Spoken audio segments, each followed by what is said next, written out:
Okay, we're going to look at rearranging and solving quadratic equations. So this is very similar to what we've been doing all along, but today what happens is we end up getting equations that do not equal zero. So you can't solve unless the equation equals zero. So first of all, must equal zero, right? So the equation must equal zero, first of all. So what we have to do is we have to rearrange. And so this is where you have to get good at some algebra. I've got to put all of these, the 6x and the -8, over to the other side. All the variables, all the numbers have to be over to one side so that the whole thing on one side of the equal sign is equal to 0. So this is a positive 6x, so I'm going to move the 6x over to the other side. So I'm going to end up with x squared minus 6x is equal to -8. Not there yet because this -8 has to be over to the other side. So since it's a -8 or a -8, I'm going to add 8 to the other side. And I'm going to end up getting x squared minus 6x plus 8 equals 0. Now it has to be in this form, right? You have to have ax squared minus bx plus c is equal to 0. You have to have it in that form. So your x squared, then your x, then your whole number.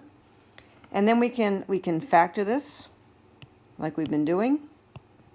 And so what will multiply to give me an 8 has to add to give me a -6. So I'm going to go x minus 4x minus 2 equals 0, because that's going to multiply to give me 8, but add to give me a -6. And then I'm going to go x minus 4 is equal to 0, x minus 2 is equal to 0, and so then the last solve is add 4 over to the other side. X is 4 and x is 2. There's my solution. But an extra step of rearranging. So this is where you get into merits and things like that for doing these questions. Okay? So let's try the next one. The next one's a little bit trickier because we have a bit of a problem. If we just follow the same formats, we have to make sure that that negative x squared, the x squared term can't be negative, right? So the x squared term can't be negative. So make sure that when you're rearranging, you don't end up with an x squared term that is negative. So we're going to add that to the other side. And remember, we basically want it to stay in this form here, right? So the x squared is going to end up being at the front. So now I've got, I'm just going to do this black, x squared, and that's a positive 5x, is equal to 14. Not there yet because I got to move the 14 over.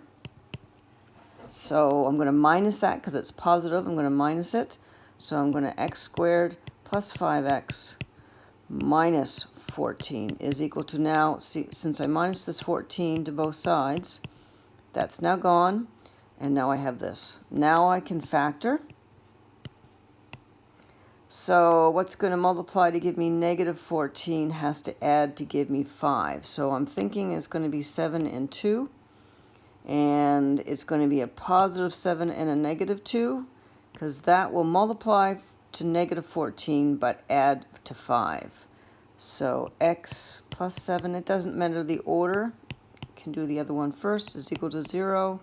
And then I'm going to go x plus 7 is equal to 0. X minus 2 is equal to 0.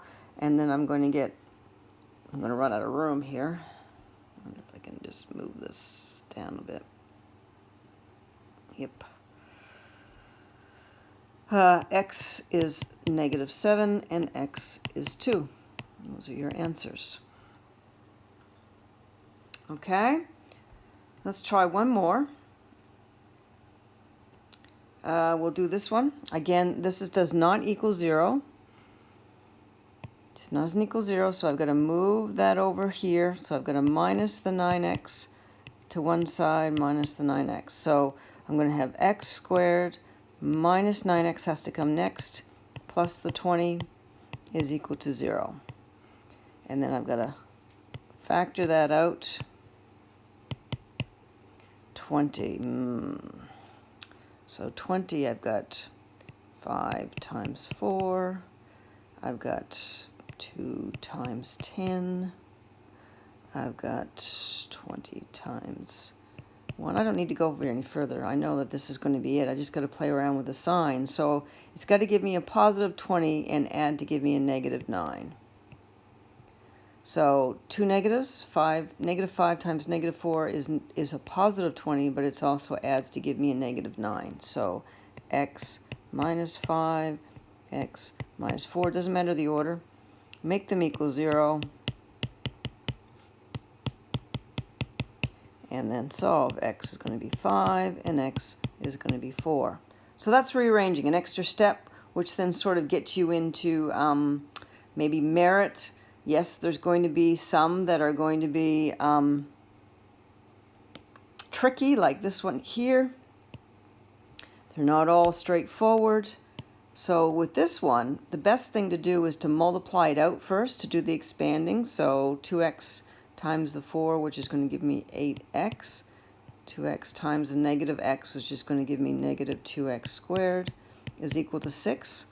And then everything ends up being the same. But the problem here is, if I leave this on this side, I'm going to get a negative x squared term. Well, I don't want a negative x squared term. I need a positive. Excuse me. So how am I going to get that positive? Well, instead of moving it or leaving it here, I'm going to add it to the other side. I'm going to add 2x squared to the other side. This is perfectly okay. It doesn't have to be on that side. So now I'm going to get, if I add that to the other side, I'm going to get 8x is equal to the 6 plus the 2x squared. And then I can minus that 8x to the other side. This one's a bit tricky. And I end up with 0 is equal to, now rearrange this properly, 2x squared minus the 8x plus 6. Everything's on this side now, which we don't normally do, but it's perfectly legal to have it on the right-hand side of the equal sign. The 0 is here. Now, if you don't like that, you can just do this. Just sort it so that this is now over there. And it's just rewriting. I've still got the exact same question. It's just that now this visually is a little bit more easy for me.